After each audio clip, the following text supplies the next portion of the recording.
Bonjour à tous et à toutes, ici Nicolas de Montréal. On est mardi le 24 octobre 2017. Je sais pas quelle heure il est. Il est à peu près 11 heures. Et c'est drôle parce que ce matin, je me suis assis pour commencer à travailler. J'ai ouvert mon ordinateur et pouf, l'électricité a lâché. Donc je pense pas qu'il y a d'électricité dans toute la rue en avant parce que j'ai vu d'autres gens sortir. Et puisque mon travail se fait par l'internet, je n'ai pas accès à l'internet, donc je ne peux pas travailler. Et c'est drôle, ce genre de situation amène une réflexion à savoir à quel point on est dépendant de l'électricité aujourd'hui. Oui, mon travail, je ne peux pas faire mon travail présentement à cause de ça. Il n'y a rien d'autre que je peux faire. Sur mon laptop, j'ai une autonomie de 2 heures. Donc, je pourrais faire des choses sur mon laptop. Je vais peut-être même commencer à faire le montage de ce vlog parce que, bon, ayant une autonomie de 2 heures, je peux déjà avancer sur mon vlog. Il y a peut-être des petites choses que je peux faire dans la maison. Changer la litière. Mais je pensais plutôt lire. Relaxer. La maison est calme. Pour une fois, il n'y a aucune vibration dans la maison, aucune électricité. Et c'est assez étrange de sentir ce calme intense. Cette paix, on dirait que tout est arrêté. Et dehors aussi, c'est calme. Il y a plu ce matin, donc c'est humide. Et le ciel il est couvert. Il y a un charme quand même à ce type de situation. Ça m'a permis d'aller me recoucher un peu. Mon corps physique s'est endormi, mais mon mental est resté allumé parce que j'ai rêvé. Et j'avais pas l'impression de dormir, mais en vérité, le temps a passé. J'ai dû dormir physiquement, mais mentalement, j'étais trop léger. Puisque j'ai un peu de temps présentement, justement, à penser à la lecture, j'aurais aimé vous présenter les quelques lectures que je suis en train de faire présentement. Il y a un livre intéressant qui s'appelle I Am Grateful. C'est un livre de recettes, en fait. C'est le café Gratitude, ça doit être aux États-Unis, de Tierces Engelhardt et Orchid. C'est un beau petit livre. Il n'est pas très illustré. Il y a quelques images, mais tout de même, c'est assez inspirant. C'est encore de la cuisine crudivore. De la cuisine crudivore vraiment délicieuse et légère. Et ça, moi, je trouve ça inspirant.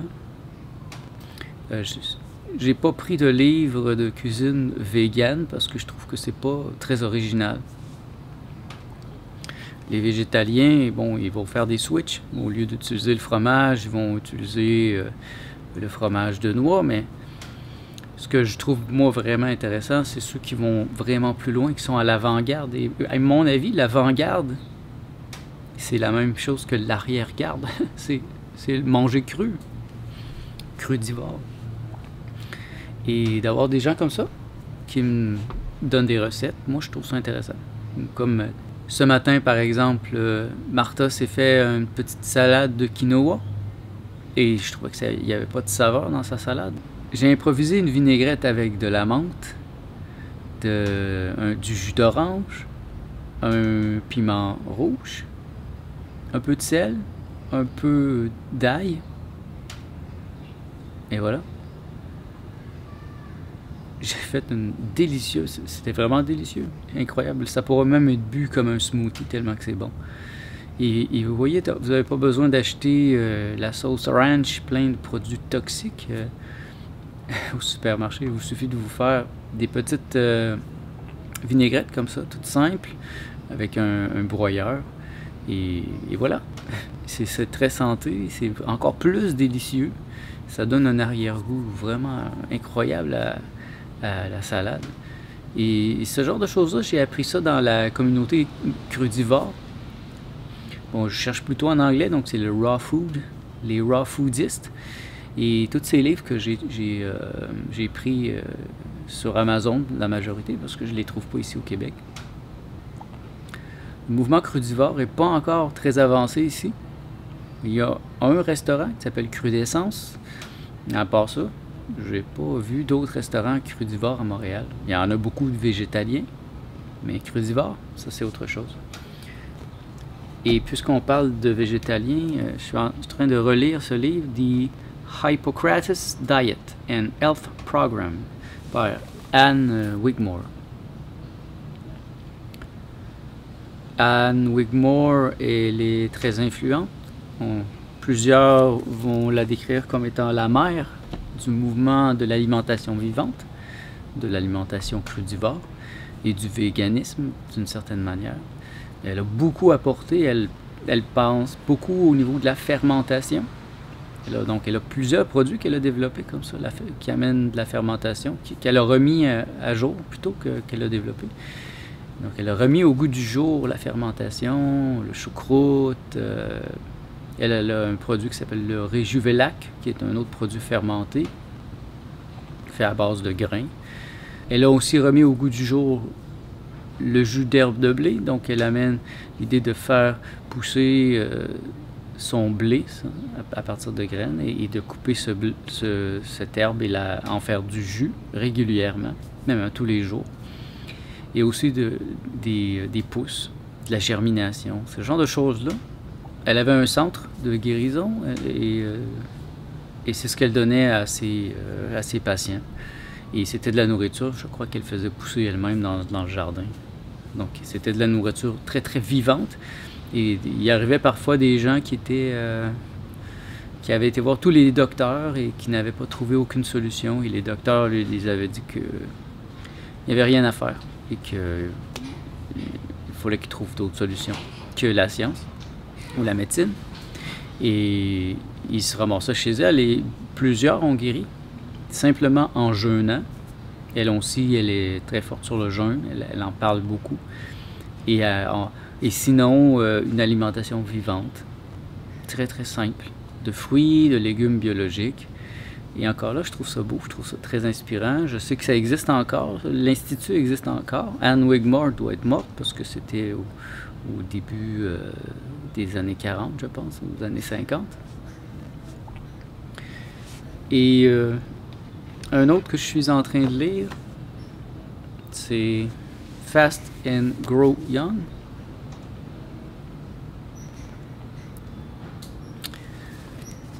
De Herbert Shelton. Très intéressant. J'ai juste commencé hier à lire vraiment. Et ça va me donner beaucoup d'arguments sur le jeûne. Ce livre est vraiment à propos du jeûne. Il fait partie du système hygiénique de Shelton. Et le livre commence sur plein d'exemples d'animaux qui jeûnent pour se guérir. Alors, il donne des exemples d'un chien, par exemple, qui s'est cassé les deux pattes d'en arrière, qui s'est cassé plusieurs os partout dans le corps et il a été ramené à la maison. Il n'a pas mangé pendant 40 jours. Il a bu un peu d'eau. Il refusait toute la nourriture, même du lait, des choses comme ça. Il a juste bu de l'eau. Et après 40 jours, il s'est relevé. Il était guéri. Il a recommencé à manger. Et il donne plein d'exemples de plein d'animaux. Les éléphants, les cerfs, les chats, tous les animaux savent que quand ils se blessent, il faut qu'ils arrêtent de manger. Et qu'ils laissent le corps faire son travail. Et c'est dommage que nous, les êtres humains, on ne sache pas ça. Et il donne beaucoup d'exemples après d'animaux qui hibernent aussi, donc le processus d'hibernation, parce qu'il y a des animaux qui hibernent pendant 4-5 mois et qui ne mangent pas pendant ce temps-là. Et il tente de démontrer aussi qu'il y a une sagesse animale, une sagesse végétale aussi, parce que les arbres font ça aussi. Au Québec, par exemple, les arbres vont perdre toutes leurs feuilles et l'hiver, ils se nourrissent de rien, il n'y a pas de nourriture. Donc l'arbre entre dans un état catatonique, un état de jeûne, d'une certaine manière, où il n'absorbe plus rien pendant 6 mois, 5 mois. Et moi, ça m'inspire beaucoup. Et après, il commence à donner des exemples dans les religions, aussi dans les diverses religions à travers le monde qui utilisent tout le jeûne depuis toujours. Il donne des exemples au niveau du jeûne politique, comme certaines fois que Gandhi a fait. Et là, je suis rendu là. Donc, j'ai hâte de voir qu'est-ce qu'il y a à dire sur le sujet. Je trouve ça très intéressant. Et moi, je n'ai pas besoin d'être convaincu. Je le sais maintenant, je suis convaincu. Mais dans des conversations, je vais être un meilleur interlocuteur maintenant parce que je vais avoir plus d'arguments. Et pas que je veux convaincre les autres, mais en même temps, lorsque quelqu'un est dans l'erreur, j'aime bien le ramener à la raison. J'aime bien lui donner une sorte de claque métaphysique pour lui montrer qu'avant de parler, il devrait peut-être faire des recherches et savoir de quoi il parle. Parce qu'il n'y a rien qui mérite plus que quelqu'un qui dit n'importe quoi. Et ça arrive très souvent. Justement, quand j'ai posté à propos de ce jeûne que je suis en train de faire sur certains groupes végétaliens, je me suis fait taper dessus par des gens. C'est étrange.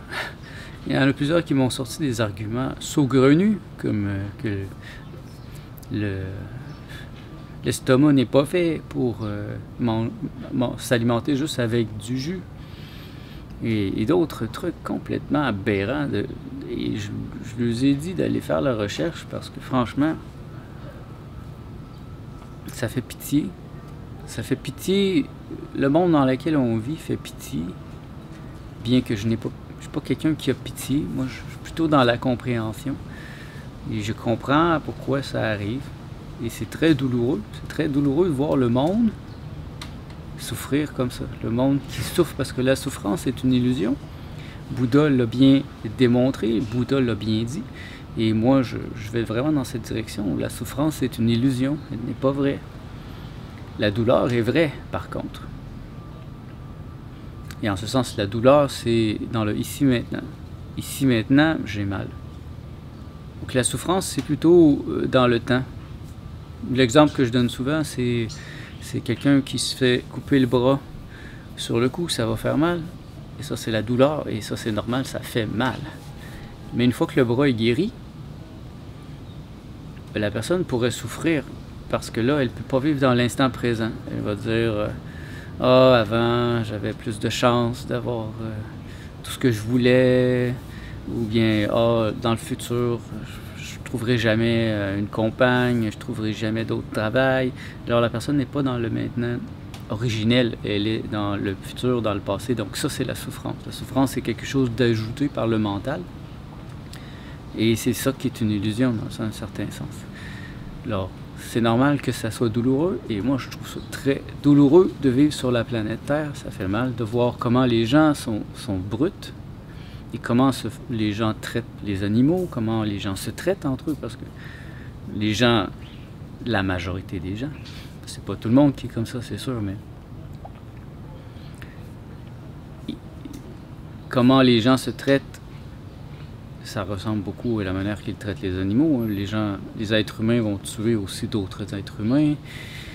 Et c'est parfois très difficile de pouvoir regarder ça en tant qu'observateur et de ne pouvoir rien y changer. Je peux me changer moi-même. Je peux me changer moi-même tellement que je vais inspirer quelques personnes à changer. Mais je ne peux pas tout changer sur cette planète. C'est quelque chose qui est beaucoup plus grand que moi. Et ma contribution sera d'avoir amené un peu d'intelligence sur cette planète, d'avoir canalisé le maximum d'intelligence dans ma vie, dans mes pensées, dans mon œuvre, et de l'avoir transmis par tous les moyens possibles. Bon, là, je fais de la vidéo, mais je suis aussi un écrivain. J'ai écrit des livres. Si ça vous intéresse d'en savoir plus à propos de ma pensée, il n'y a rien de mieux que de lire mes livres. J'en ai au moins 5-6 que j'ai mis sur Amazon. Et ça va vraiment vous aider à mieux comprendre ce dont je parle présentement. Parce qu'un livre, c'est beaucoup plus précis. Mais j'ai fait de la bande dessinée, j'ai fait de la peinture. Et je ferai probablement d'autres choses dans le futur. J'ai toujours eu le goût de faire aussi du cinéma. qu'est-ce que je ferai? Je vais me laisser inspirer. Je voudrais revenir à la bande dessinée un jour, c'est certain. C'était ma passion d'enfance, mais j'ai pas encore trouvé la tranquillité assez forte. Pour moi, ça serait une tranquillité financière qui m'amènerait à faire plus de bande dessinée parce que c'est vraiment pas payant. Faire de la bande dessinée au Québec, c'est pas payant. Donc, je peux pas présentement passer trop de temps sur un projet qui va pas m'aider à payer mes comptes. Là, parce que la BD, c'est très... Moi, quand j'en fais. Et c'est très exigeant. Et donc, je vais probablement y revenir un jour. Ou sinon, c'est pas grave. J'ai fait vraiment beaucoup de bandes dessinées quand j'étais jeune et j'ai aucun regret. J'ai profité au maximum de mon inspiration. Et là, mon inspiration est ailleurs. Mon inspiration est dans les idées. C'est très abstrait. Et mon lien avec le monde est dans la vidéo présentement. Je trouve mon compte parce que la vidéo me permet d'une part de parler, mais aussi de créer des atmosphères. Vous voyez les couleurs dans mes vidéos, je mets beaucoup d'attention sur la couleur, sur les images que je présente parce que c'est une œuvre d'art pour moi. C'est la beauté. La beauté, c'est très vaporeux et c'est inspirant. Moi, je me sens inspiré par la beauté et c'est à ça que je me consacre, exprimer la beauté. Et ça, toujours, je ferai ça dans ma vie. C'est une promesse que je me fais. Plus vous serez beaucoup à suivre mon œuvre, et plus ça m'incitera à en faire plus et à continuer d'exprimer mes idées à travers tous les médiums que je peux et tous les médiums qui m'inspirent. Je peux terminer cette vidéo à propos de mon jeûne. Hein. J'en suis présentement au jour 23 de mon jeûne au jus et vraiment tout va bien. Il y a une paix intérieure qui s'est installée. Et si j'ai quelque chose à vous suggérer, c'est de passer à travers la turbulence de la semaine 1 et 2. Parce qu'après, vous allez entrer dans un oasis de fraîcheur incroyable. Et vous voyez Martha la semaine passée, c'était trop, la vague était trop forte. Et là, elle a décidé d'arrêter.